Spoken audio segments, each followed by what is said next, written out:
Well, good morning, everyone, or whenever you choose to watch this video. I appreciate you stopping by, and today we're going to be digging back into the archives and dragging up one of my favorite old topics.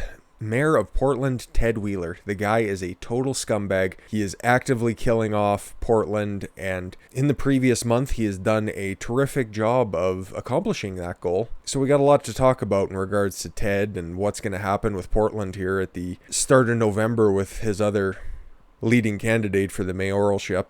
It's not a bright future for Portland. I've said it a few times, but man, if you guys are out there and you hear this, get away from the Northwest. It's not a place for anybody who is a right of Stalin at this point. But before we get into the news, I want to thank everybody for taking the time to stop by this brand new channel. I thank you very much for all your support, and if you have any kind of topic that you would like discussed further, feel free to drop it in that comment section down below, or if you'd like to discuss how terrible of a mayor Ted Wheeler is, or if you have another idea for another equally terrible mayor. I have a few in the top of my head here that deserve a video condemnation of their own. And while you're down there, if you don't mind hitting that subscribe button or just dropping a like, because it does help this channel grow, and if you appreciate the content that's on here, feel free to share it around too, because that's the only way that we grow, and as a community, man, if we can get up there and become one of the big boys out there, I'd greatly appreciate it, and I just want to get the word of truth and knowledge out there for everyone, and I don't see enough of it. So,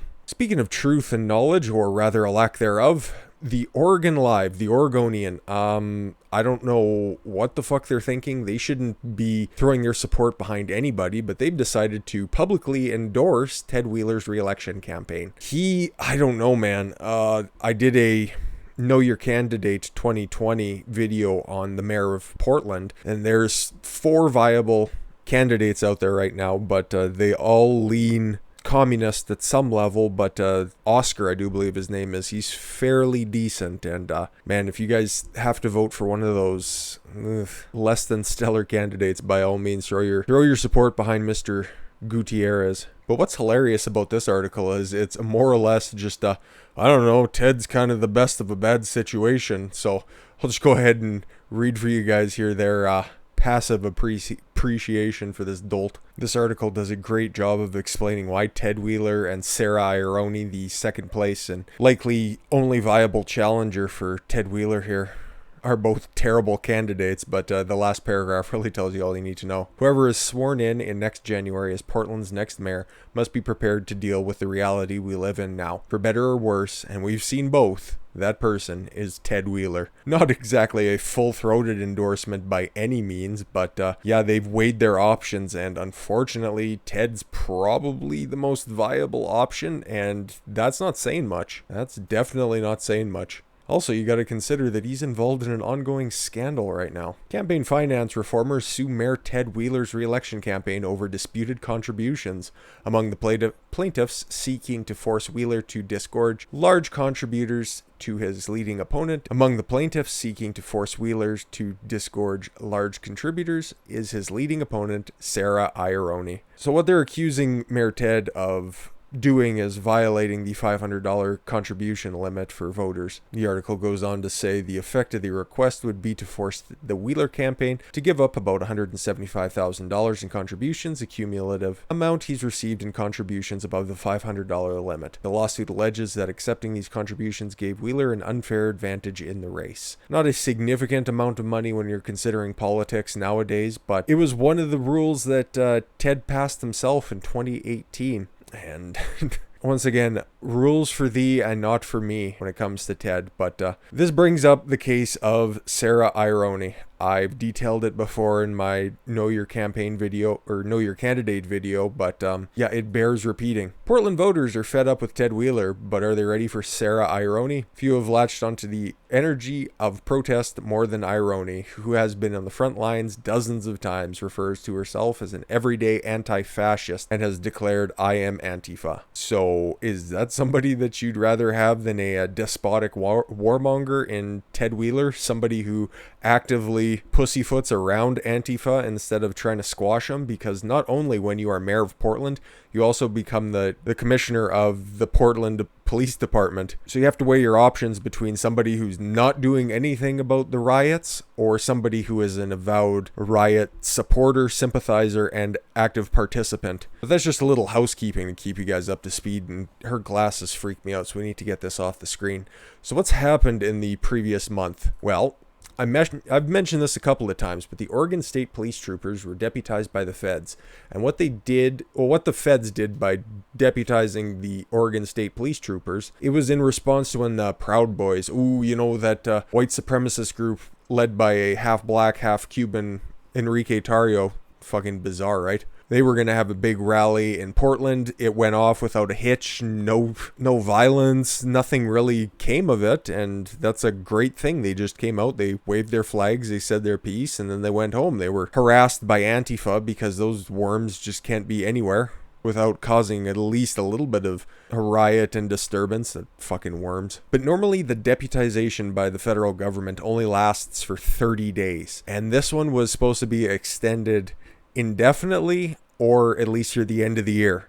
And in a case such as this, because Ted Wheeler was not doing his job as commissioner of police or as mayor of Portland, because Donald Trump has consistently offered the National Guard to come in and squash the 100 and, I don't know, pick a number at this point, nights of riots that have gone on in Portland, which they've continued to be arsonistic, if that's a word, but they've committed several attacks of arson, more looting and destroying of public businesses downtown, and mainstream media is just running cover for these dolts. It's disgusting to see that, well, it's practically become normalized. Them being in there for 4 months at this point, every single night, and nobody's really reporting on it anymore. It's just kind of getting pushed under the radar. Meanwhile, people who have businesses and are trying to make a living by exhibiting hard work and wanting to create something with their life are having to bear the brunt of these terrible elected officials not doing their job. So instead of embracing the help that he gets, Ted Wheeler decides that he's going to sue the United States government for the lingering effects of the deputization. Portland mayor spars with the U.S. on deputized police officers. The top U.S. prosecutor in Oregon on Wednesday rejected a request from Portland's mayor to end the federal deputization of dozens of police officers as part of the response to ongoing protests, saying it is the only way to end lawlessness. What? He thinks by having better, more equipped law officers, because Mike Schmidt, the DA of Multnomah County, is actively not doing his job, because he is supposed to be the one who's charging and prosecuting these people who are committing acts of arson, assault, riot, but he's decided to err on the side of, I believe his exact terminology is, err on the side of deference, where he's not going to charge anybody and do anything about the entire situation. So the Oregon State police officers were deputized so the federal government can actively charge these people and shut it down, because Ted's not doing his job. In a joint statement, U.S. Attorney for Oregon, Billy J. Williams, and Russ Berger, the U.S. Marshal in the state, swatted down Mayor Ted Wheeler's request and called him out for a lack of leadership. Thank God. That they said has allowed acts of violence to overshadow more than 4 months of nearly nightly protests since the death of George Floyd. Absolutely. You know what? I kind of like this outlet, KXI. They're not saying the murder of George Floyd. They're actively calling out nights of violence, not protest. Wow, it's refreshing to read an article that's not full of complete horseshit. Deputizing the Portland officers gave federal prosecutors the option to charge anyone arrested by the officers with federal crimes, which has actively made Antifa piss their panties, which often come with more severe penalties than the state crimes for which local police usually make arrests. It also allows law enforcement to route around Multnomah County District Attorney Mike Schmidt's decision to not file state charges against hundreds of protesters arrested for lower level and nonviolent offenses, a policy that has angered some in the law enforcement community. Last week, violence reached a new level when protesters hurled 3 firebombs into the line of advancing police officers. Yeah, they tried to kill a whole bunch of police officers by throwing Molotov cocktails, something that they've been doing for, 4 months now at this point, and That was the first time that they ratcheted up to that next level of actually trying to maim people trying to do their job. Wheeler has declined offers of assistance from federal law enforcement, and Governor Kate Brown, a Democrat, has declined to call up the National Guard. Trump sent U.S. agents from the Department of Homeland Security to guard a federal courthouse in July, not allow them to roam around the streets like the mainstream media, all your alphabet soup networks were reporting. I'm going to be using K-12 a lot more because, wow, this article is excellent because it's actually telling the truth. Those agents withdrew in late July, however, after a deal brokered by Brown saw the Oregon State Police take over crowd control. And here's an important line, because you look on Ted Wheeler's Twitter page, or you go to his website, or listen to any of his press conferences, he never denounces Antifa. I don't even think he said referred to Black Lives Matter as an actual group, only saying Black Lives Matter, oh, it's all so wonderful, it's a great ideology, or never even saying the words Antifa because, well, he takes his cues from his boss, his hopeful boss, Joe Biden, that Antifa is just an idea, it's not an actual group. But he will condemn one group, though. Of course he will. On Wednesday, Wheeler condemned Trump's statement on the Proud Boys. Yesterday morning, city leaders met with Western States Center for a training about the history and tactics of white supremacy. We learned about its hallmarks and how to recognize it, he said. Then last night we saw in action when Donald Trump refused to denounce white supremacy. Lies! And in his not-so-veiled call for his supporters to engage in intimidations at the polls and elsewhere. When the fuck did Trump say that in the debates? When did he say that?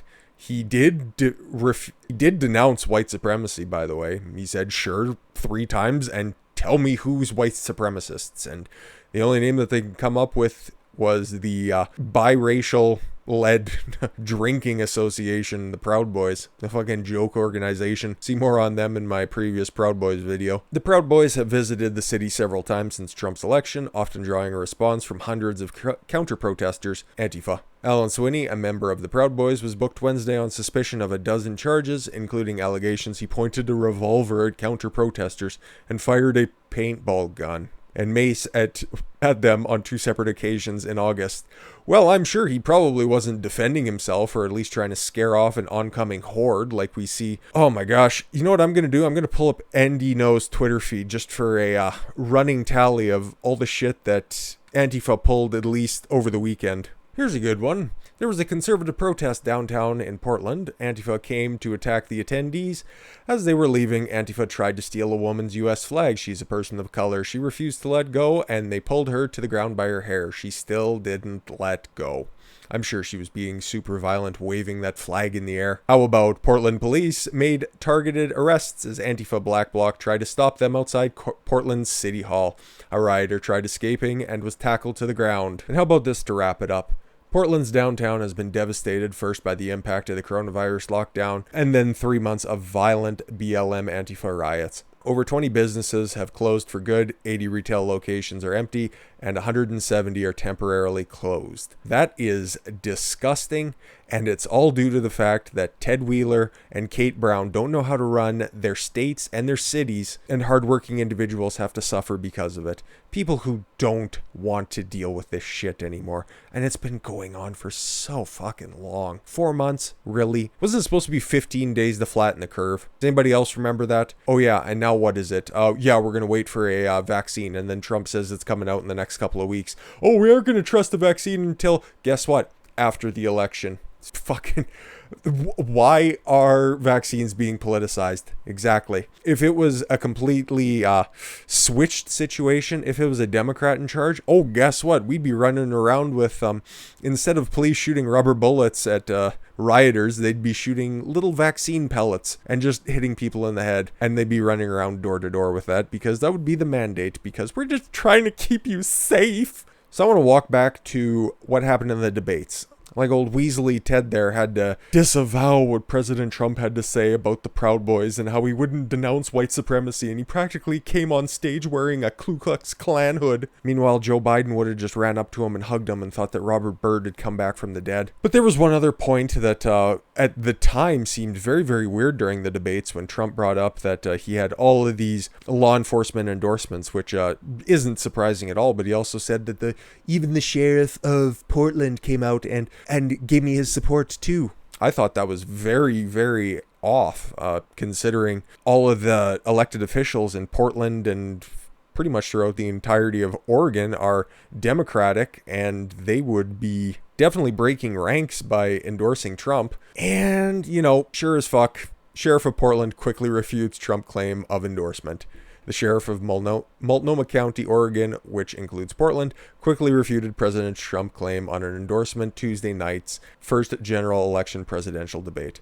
As a Multnomah County sheriff, I have never supported Donald Trump, and I will never support him, Sheriff. I almost said Shite Reese. Good enough.